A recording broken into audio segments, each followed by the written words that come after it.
mobility. They even let them walk around during the day. Isn't that neat? But most importantly, they're all tied into some kind of criminal database so they can detect a predator a mile away. Heck, we should be paying them to guard you. Now that being said, no new system is without its kinks. You're only the second guard to work at that location. The first guy finished his week but complained about conditions. We switched him over to the day shift. So, hey, lucky you, right? Mainly he expressed concern that certain characters seemed to move around at night and even attempted to get into his office. Now, from what we know, that should be impossible. That restaurant should be the safest place on Earth.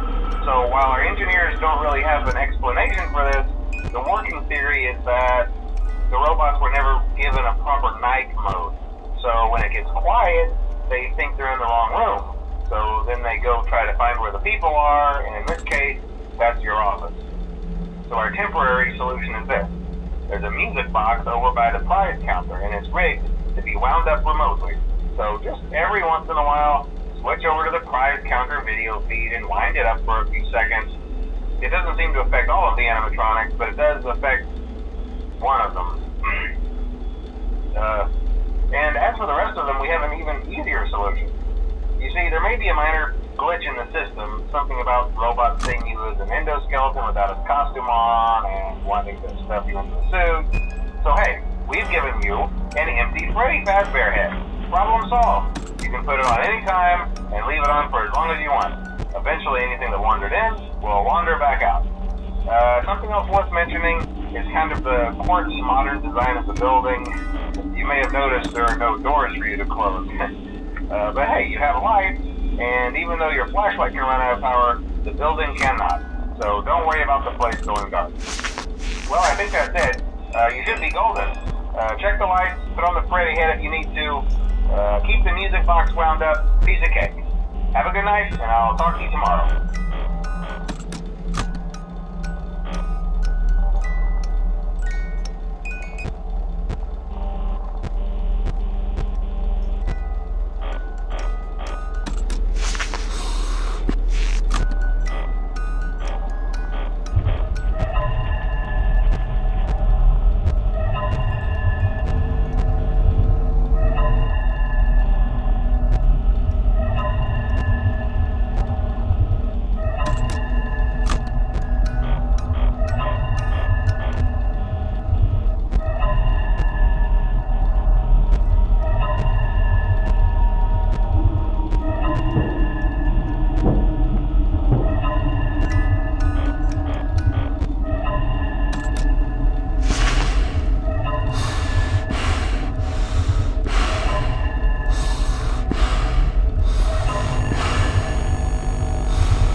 Well, you're a natural. By now I'm sure you've noticed the older models sitting in the back room.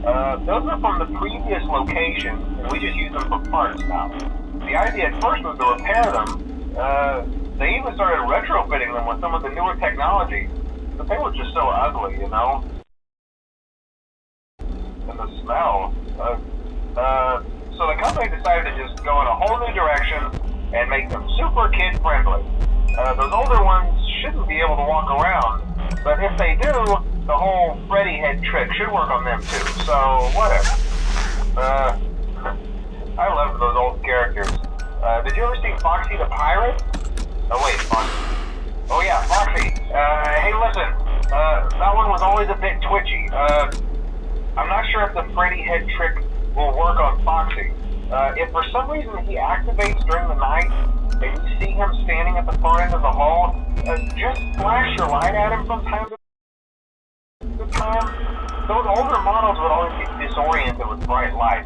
It would cause a system restart or something. Come to think of it, you might want to try that on any room where something undesirable might be. It might hold him in place for a few seconds. That glitch might have carried over to the newer models too. One more thing. Don't forget the music box. I'll be honest, I never liked that puppet thing. It's always thinking, and it can go anywhere. I don't think the Freddy mask will fool it, so just don't forget the music box. Anyway, I'm sure it won't be a problem. Have a good night, and I'll talk to you tomorrow.